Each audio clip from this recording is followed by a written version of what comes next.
Hello mga mamshi! Dixin Coffee po ulit tayo. May nag-order po sa akin ngayon. Alam nyo naman po mga mamshi, si Ate Letrakitera. Para sa mga inday, basta may pambili po tayo ng asin at pitchin, pwede na. Ayan po, i-deliver po natin kay Madam Georgia. Pansin nyo po mga mamshi, naglalakad po ako nakapayong. Kasi po, mainit po yan.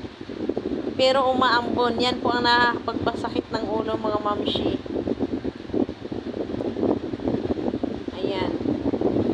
Lalakad po tayo dyan para ihatid kay Madam Georgia ang Dixin Coffee. Shout out sa iyo Madam Georgia. Thank you po sa trusted nyo po. Order po kayo ulit sa akin.